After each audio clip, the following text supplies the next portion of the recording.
Uzbekistan has a rich history, with many cities that used to be a part of the famous Silk Road.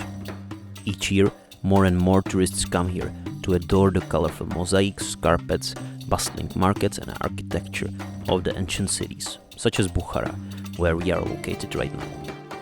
We came to Uzbekistan for a different purpose, however. For around 10 days now, we are traveling throughout the country, searching for some of the coolest reptiles and amphibians that live out here. Now we are heading deeper into the Kyzylkum desert to see who inhabits it.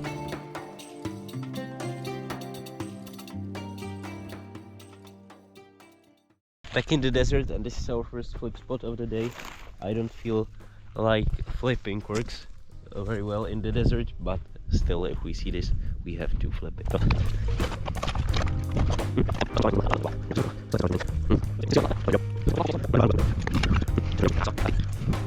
Co čo jsme viděli, Teres? Úplné govno. Ještě tu balšoj govno.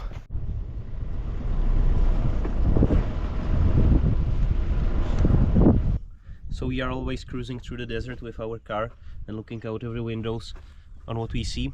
And now we saw a well, which I thought would be amazing to check, because reptiles often fell into these wells, and it's a great way how to find them and eventually save them from the wells. And by the well, we saw a few cool sand grouses, is it? Yes, which are like amazing steep birds. We got some great footage, so we are going to show you. This is what I imagined that the proper desert would look like.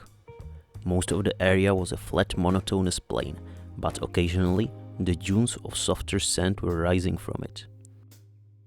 And these dunes were where we found some amazing specialist reptiles. Oh my god, so there is a little Phrynocephalus, one of my top target species. It's actually so small and so fast. It has a beautiful tail. Wow, I wish I had my camera with myself. It's so fast, it's so fast. I hope I can catch it. Oh, this is Phrynocephalus interscapularis with the black and white tail, I think. Wow, this is amazing. This is literally so cool. The Liechtenstein toadhead agamas are by far the most common inhabitants of the dunes. They are well adapted for the harsh desert life.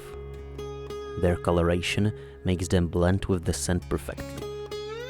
When they feel threatened, they bury themselves in the sand and remain motionless. Like that, it's very hard to spot them. But when the potential predator comes too close, the agamas move extremely fast to escape. With their ability to run in the hot sand, they hunt actively, running through the dunes and searching for ants or other invertebrates passing by.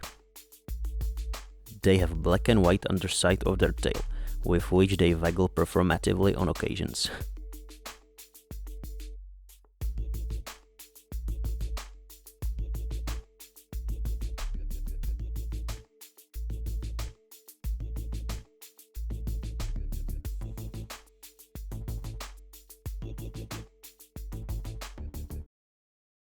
The steep agamas are much larger cousins of the toadhead agamas. The biggest individuals exceed a size of 30 centimeters, and they can be spotted from a long distance, sitting on the tops of tamarisk bushes and basking. These reptiles come in a variety of colors. The dominant males in the breeding season are the brightest colored ones, with lots of blue and orange. In each locality we visited so far, the lizards of genus Eremias were abundant. Here, the reticulated race runners, Eremias gramica, were running around. They can be only found in the areas where the dunes are. Thus, our little spot was an ideal place for them. The session in the dunes has been quite successful. We got 3 lifers, Eremias gramica, and 2 of the sunwatch toadhead agamas or something, I don't know how it's called in English, species, and it's really cool and I'm so excited. So tortoises are literally everywhere in this habitat. And this one is probably the biggest one we have seen so far. Beautiful one. Just move it on the other side of the road because we will be cruising here in a moment. The time spent in the dunes was amazing, but before we left the place, the desert came up with one last surprise for us. Just before we were about to get into the car, Martina stumbled upon a second snake species for this trip, Psamophis lineolatus. I think this is the most common snake here in the desert, but still I'm very happy about this find. I already started losing hope of finding any snake on this trip, but we managed to, and this one is absolutely spectacular. It's very different from all other snakes I have ever seen. There is no similar snake in Europe or any country near to my home, so I'm very happy that we found this. And at the first sight it might seem like just like a gray boring snake, but it has all these purple or pink stripes and beautiful head with yellow stripes and big eyes, which suggests that this is a diurnal hunter. It hunts actively, searches with its eyes for lizards, and that hunts them. The steep ribbon snake is a slender-bodied snake, reaching a size of around 80 centimeters when fully grown. It's widespread all around Central Asia, and in most of the places, it is one of the most common snakes. In comparison to the head, its eyes are quite big, which suggests that the snake hunts for its prey actively. It feeds mostly on other reptiles like the steep agamas we have found before. After a week of not finding a single snake, it was really great to find a new and such an iconic species. After releasing the snake, it's time to move to a new area, located less than 100 kilometers north. The move might take us most of the day. We already have such experiences with the Uzbek roads. We are making a stop by the wetlands that are serving as an oasis in an otherwise dry and desert plain. The stop turned out to be a success. So we are walking around the water here to see some birds, and here at this place I just saw the third snake species of the trip, the dice snake, which is actually the only snake that lives even in Czechia, so I know it very well, but still would be cool to find one here in Uzbekistan and of course to catch one, but this one managed to escape. It was quite a big individual. It's an aquatic snake, so this kind of habitat is ideal for it. It hunts for fish. Dice snakes are the only semi-aquatic snakes in the country, as their diet consists of fish and sometimes amphibians.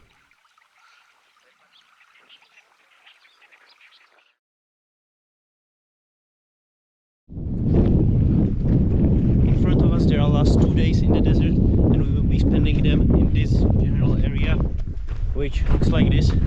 It looks the same in all directions. It's kind of cool. We are searching for the Hobara bustards, which are a very special bird that lives only in few places, including Uzbekistan. And the top targets from the reptile kingdom are not these tortoises. Oh, hello, tortoise. But the snakes that are active in the night, because I hope that nights here should be warm. So we will be searching for the saw-scaled vipers, sand boas, and in the day I will be targeting Gloideus hallis. Uzbekistan is an ultimate hotspot for the toadhead agamas of the Phrynocephalus genus. Around 7 species live here. Earlier, we observed the tiny Liechtenstein's toadhead agama, and now we are lucky enough to spot a new species for us. Reticulated toadhead agama, Phrynocephalus reticulatus. This species has a pinkish underside of the tail, and similarly to the other species of the genus, it moves with it. Most likely, they do so to communicate with other individuals, potential predators, to protect their territories or to show dominance.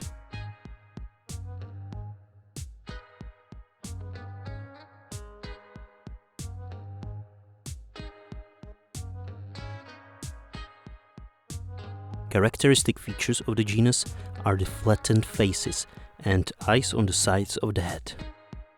This species is endemic to Uzbekistan and Turkmenistan, and so I was very happy to see it here.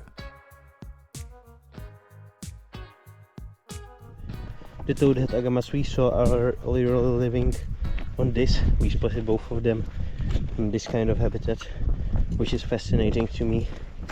There are not that many animal species in the desert, but those who can live here have some very cool specializations, and the dwarf agama is one of those species, definitely.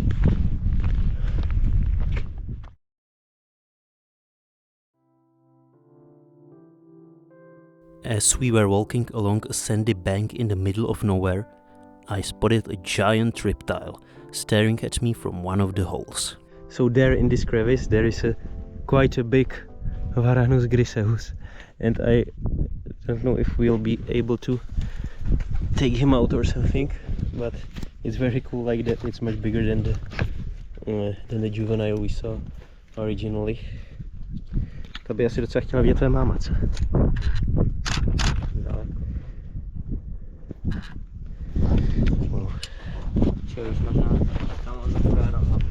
Ale podle mě to... Auto je tamhle, to vidíš? Jo. A trefíš sem zpátky? Jo, a ty čekuj varana, jo? Jo, trefíš sem zpátky, jsi si tím jistý? Jo. Čekuju varana. I went to the car to tell Martina and Karel that the monitor lizards are here, and actually a crazy thing happened. Matouš spotted another Varanus griseus running into this hole just in front of him. I'm quite sad that I wasn't here and didn't have a privilege to see this, but it's very cool to see that in this hole and in that hole there are two monitor lizards. Both have around a meter or 80 centimeters, which is quite a big size, and I would really love to see one at the open space. So maybe tomorrow it looks like they are here. So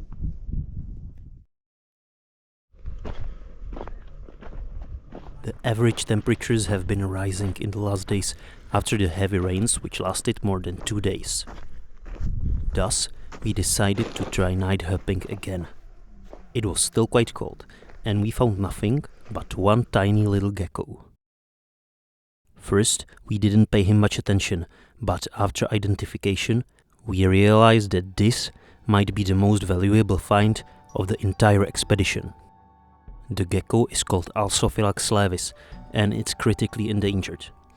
Very little people have seen it, and there are no pictures of it online. We might have not found the most iconic nocturnal species, but this little gecko makes up for them.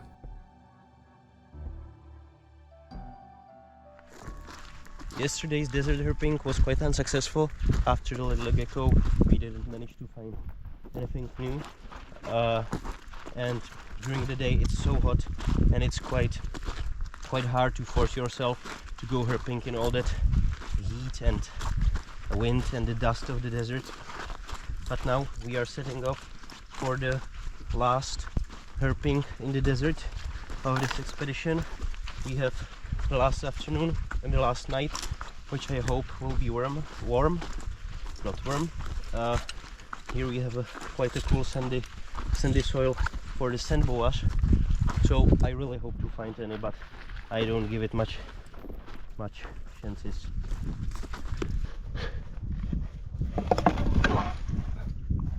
To je moc dobrý, ale já jsem přestal pokud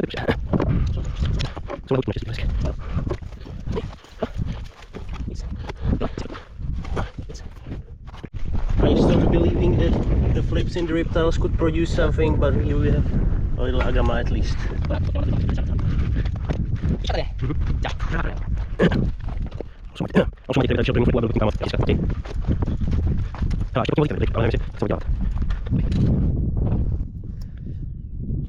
Our herping time in desert slowly ends. We are leaving to the north, to the mountains. It was quite a cool experience. I hoped and expected to find much more, but I guess it's just new for us, and we don't know how to herp here. But now we are moving to the mountains to find one of the rarest vipers and most amazing snakes of Uzbekistan, Macrovipera lebetina turanica, which is endemic to this general area. So thank you for watching this episode, and see you next time.